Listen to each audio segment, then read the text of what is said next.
অস্ট্রেলিয়ার বিপক্ষে তৃতীয় এবং শেষ ওয়ানডেতে হোয়াইট ওয়াশের মিশনে বাংলাদেশ কোন স্ট্র্যাটেজিতে যাবে? অস্ট্রেলিয়ানদের বিপক্ষে কোনো রকম কিংবা এক বিন্দু ছাড়ের মানসিকতা না দিয়ে যে বেস্ট 11 খেলেছে সেভাবেই নামবে প্রথম দুই ওয়ানডেতে, নাকি রিল্যাক্স, প্লিজ চিল, 2 ম্যাচ জিতেছি, সিরিজ নিশ্চিত হয়েছে, এইবার আমরা আমাদের যে প্লেয়াররা প্রথম দুই ওয়ানডেতে খেলেননি অর্থাৎ বেঞ্চের স্ট্রেংথ পরীক্ষা করব। এইটাও একটা অনেক বড় স্টেটমেন্ট। অস্ট্রেলিয়াকে ওই মেসেজটা দেওয়া, বিশ্ব ক্রিকেটকে ওই বার্তাটা দেয়া, বাংলাদেশ এখন প্রথম 2 ম্যাচ জিতে অস্ট্রেলিয়ার এগেস্টে সিরিজ নিশ্চিত করে এবং তৃতীয় ওয়ানডেতে বেঞ্চের শক্তি পরখ করে। অনেক বড় স্টেটমেন্ট। ইদার ওয়ে বাংলাদেশ যেটাই করুক, উইন সিচুয়েশন টাইগারদের জন্য। অস্ট্রেলিয়ার বিপক্ষে যদি বাংলাদেশ জেতে লাস্ট ম্যাচটা, হোয়াইট ওয়াশ হয় যদি Australia, that is cherry on the top, কিন্তু the message has been delivered. একটা ব্যাপার হচ্ছে যে আমি যদি বাংলাদেশ টিম ম্যানেজমেন্টের পার্ট হতাম সত্যিকার অর্থে, আমি তৃতীয় ওয়ানডেতে এক্সপেরিমেন্টের পক্ষে থাকতাম, বেঞ্চের স্ট্রেংথ পরখ করার পক্ষে থাকতাম দুটো স্পেসিফিক কারণে। নাম্বার 1, নাহিদ রানা, মুস্তাফিজ, তাসকিন, এদের 3 জনের যে কোনো 2 জনকে আমি রেস্ট দিতাম, বিশ্রাম দিতাম, কিন্তু আনফর্চুনেটলি বাংলাদেশে এক্সট্রা পেসার শুধুমাত্র শরীফুল।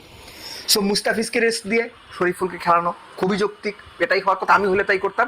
এক্সট্রা আরেকজন পেসার থাকলে রানা বা তাসকিন যে কোনো একজনকে বিশ্রাম দিতাম।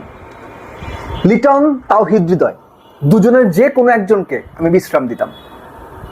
সেখানে নুরুল হাসান সোহানকে খেলাতাম, কেননা নুরুল হাসান সোহান উইকেট কিপার ব্যাটসম্যান, 4-5 2 জায়গাতেই প্রুভেন, 2 জায়গাতেই প্রিমিয়ার লিগে দুর্দান্ত পারফর্ম করেছেন, শুধু এই বছর না, আগের টানা 3-4 বছর করে যাচ্ছেন। সো এই দুটো পরিবর্তন ডেফিনেটলি আমি করতাম। এবং মেহেদী হাসান মিরাজ, ক্যাপ্টেন, তার যে শারীরিক অবস্থা সেটা বিবেচনায় নিয়ে তাকে লাস্ট ম্যাচটা বিশ্রাম দিতাম এবং সেখানে ইদার রিশাদকে খেলাতাম, অথবা যেহেতু শাক মাহিদিকে আনা হয়েছে অর্থাৎ ওয়ানডের বিবেচনা তো তিনি আছেন, বাজিয়ে দেখতাম অসুবিধা কি, একই রকম প্রোফাইলের প্লেয়ার, আবার একই রকম প্রোফাইলের প্লেয়ার যেহেতু মোসাদ্দেক রয়েছেন, সেক্ষেত্রে শাক মাহিদি এসেছেন, বেঞ্চে থাকেন, অসুবিধা নাই, আমি রিশাদকে খেলাতাম। সো এই বদলগুলো ইম্পর্টেন্ট হচ্ছে তাদেরকেও ম্যাচ প্র্যাকটিসের মধ্যে রাখা, কেননা বলা হয় match practice is the best practice. আর অস্ট্রেলিয়ার মতো টিমের এগেনস্টে থার্ড ওয়ানডেতে কোনো রকম চাপ ছাড়া আপনি যখন খেলতে নামবেন, সিরিজ নিশ্চিত হয়ে গেছে, নিজেকে এক্সপ্লোর করার, নিজেকে মেলে ধরার দুর্দান্ত সুযোগ, এই সুযোগ ক্রিকেটারদের করে দিতে হবে।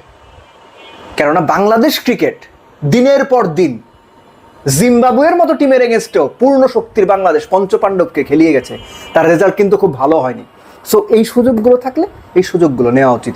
অবশ্যই অস্ট্রেলিয়াকে হোয়াইট ওয়াশ করা ম্যাটার করে, ঠিক একইভাবে অস্ট্রেলিয়ার অহমে আঘাত দেওয়ার জন্য, অস্ট্রেলিয়ানদের ক্রিকেট নিয়ে যে ধরনের নাকুচু ব্যাপার রয়েছে সেখানে হিট করার জন্য এই বেঞ্চের শক্তি বা বেঞ্চে থাকা ক্রিকেটারদের বাজিয়ে দেওয়াও, তাদেরকে একটা বার্তা দেওয়া, we can do it and accept the reality. So আবারও বলছি, either way everything is fine. Last ম্যাচটাও বাংলাদেশ ওই high tempo, high note, pressure দেওয়া, অনটোস থাকা, এগুলো করবে এবং একই সঙ্গে যে ছোট ছোট ভুলগুলো ছিল সেই ভুলগুলো পুনরাবৃত্তি যেন না হয় সেগুলো মাথায় রাখতে হবে। অস্ট্রেলিয়াকে হারিয়ে বাংলাদেশ সিরিজ তো নিশ্চিত করেছে, বেঞ্চের শক্তি পরখ করুক, পূর্ণ শক্তি নিয়ে নামুক। হোয়াইট হাউস যে বাংলাদেশ করতে পারে এটা আমি বিশ্বাস করি। ম্যাচ শুরুর আগের দিন অর্থাৎ প্রথম ম্যাচের আগের দিন স্পষ্ট করে বলেছিলাম আমি বিশ্বাস করি বাংলাদেশ ফেভারিট। এখনো বলছি আমি বিশ্বাস করি বাংলাদেশ হোয়াইট ওয়াশ করতে পারে, সেটা পূর্ণ শক্তির দল নিয়ে খেলুক, আসলে 15 জনের মিলিত পূর্ণ শক্তির দল প্রথম 2 ম্যাচের একাদশ নিয়ে খেলুক, কিংবা বেঞ্চের শক্তি পরখ করুক। অস্ট্রেলিয়াকে হোয়াইট ওয়াশ করা বাংলাদেশের সামর্থ্যের মধ্যেই পড়ে, সক্ষমতার মধ্যেই পড়ে। সো বাংলাদেশ সেই সক্ষমতা পুরোটা মাঠের ক্রিকেটে করে দেখাবে, সেই আশাই রইলাম।